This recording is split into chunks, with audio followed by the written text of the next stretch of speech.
Yeah. So Just like you take care of your house. Right. All the people you need to. Absolutely. I think I know we take care of our owners' properties way better than our own houses. We've I made know that that comment. That's the truth. I do that too. Every time. I get to see all these beautiful houses. And then I'll get to that I go later. home, I'm so tired. I'm like, Exactly. No. 100%. Yeah. I absolutely know that. I say that all the time. I'm like, oh, they left a crumb here. I got to pick that up. Meanwhile, I go back to my frat house, like I said, Your frat with house. all my boys. Oh, and I'm boy. like, Yeah. what are we doing? What are we doing here? Yeah, there are people that live better than this. Come on, guys. Let's get it together. Pristine. Yeah, so we definitely have a pristine, and being a veteran, you definitely love your way of doing he's very things. organized. Yeah, He's got absolutely, everything. which is good, yeah. I bet he has hospital corners on his bed. Actually, that is part of the standard. That is actually.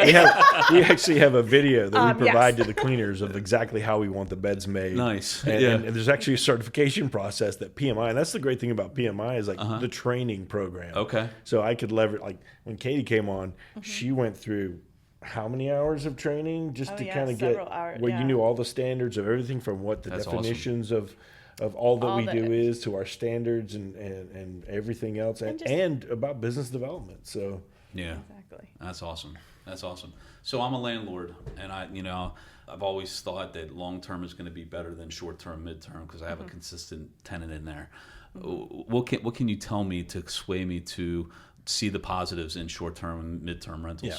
Well, I think part of it too is we're evaluating two things when we go in and look at a new property and a new owner. Okay. One is the owner have the right mindset to be an owner in this, industry. Okay. And the other thing is is the property the right location, the right type of property to have demand? Okay. So you may have a property that is perfect for long-term rental, but Gotcha. is not going to be perfect or ideal for what we're looking for. Or you may have an owner that maybe is too emotionally attached to a property.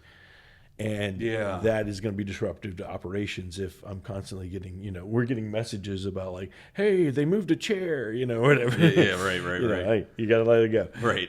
Stay off the camera. Exactly. Right. You can't do that. So, and another thing with that is we don't let them have indoor cameras and stuff like that. I mean, there's externals for security, but there's no like indoor cameras in properties or anything like that. But with long-term rental, you can have more consistency, but you're going to have a lower, price, so lower revenue. The other thing too is that with short-term or mid-term rental, we're in there constantly. Okay. Whether it's, if it's a 1 month rental, we're coming in right behind it. It's getting cleaned. We're inspecting everything. Yeah. Making sure everything's still working, whether it's light bulbs to, this piece of furniture is damaged. And then we have we call it a damage waiver program, which the guest actually pays for it as part of the fees. Okay. That covers up to $5,000 in damages. So plus liability. And so we go in there and you're like, hey, guess what? You got a new, I actually told one of my owners recently, hey, guess what? You got a new microwave. They broke the door on the old one. Yeah. Congratulations, you got a new microwave, no charge to you. Wow. So, things like that. Okay. And I think that, I think that sets us apart from bigger property management companies because a lot of larger companies will rely on their cleaners to be like, oh, this is broken, or maybe even the next guest to call ahead because if they're, a national brand or something like that, they're not necessarily going into that property every single time where we're going in between every guest to make sure the next guest gets that same level of comfort and respect and a great experience overall. Yeah. Our priority is just that, is quality and exceptional service. So yeah, certainly if I'm a landlord, I want somebody to be taking care of my property. Absolutely. You see so many nightmares of tenants who just destroy properties when absolutely. they're in there for and you a while. may not know until it's the end of the lease and you're like, what happened to this place, Yeah. And then you have the security deposits.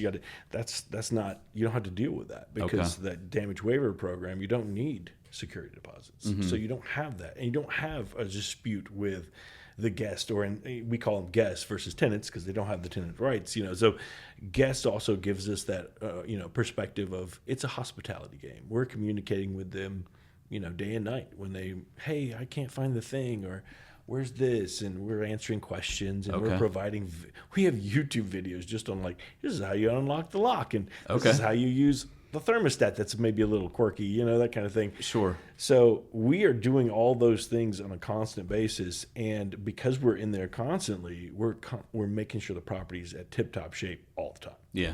Yeah. And there are times when, you know, things come, people do things, and, you know, you got to replace a whole floor. But when we get it done, we're putting the insurance claim in, getting it done. The owners, you know, actually we got revenue back for lost revenue, right, as part of the insurance claim. Wow. So there's really minimal things that I need to worry about as a landlord when I'm working with you guys. The big critical moment with a landlord or an owner is that beginning onboarding, because we're going to drive you crazy with all the questions we ask, because we're going to learn that property top to bottom. Okay. So it'll be like, hey, you know, when's the last time you did filter changes and had an HVAC maintenance? And when's, you know, what are all your vendors? What are, you know, what is any quirks in this place that we need to know about? Any deferred maintenance? All the things we're going to be asking about your property so that we know it and can answer all those things on your behalf.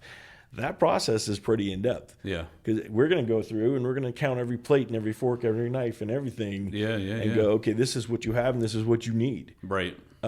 And then it's about decision points from then on. It's like, okay, so, you know, I think that we know you'll get more money if you say you have a hot tub at this property. Okay. And I know you can't afford that now, but in a year, after we bring in this revenue on this property, and I can tell you that with the hot tub, the price will be higher, the demand will be higher. Okay. So, you know, here's another investment opportunity to reinvest in this property. This is our recommendation, and it's a decision point. Mm-hmm. Yeah, I want to do it, or no, I want to wait, or I accept the level of occupancy and the price and all that kind of thing. So it's more about decision points with owners of going, hey, guess what? This is an opportunity. This is what we think maybe, you know, you need to do. Yeah. So did you like this episode of the TMA Connection? Well, you might want to check this one out right here. Go ahead, click it.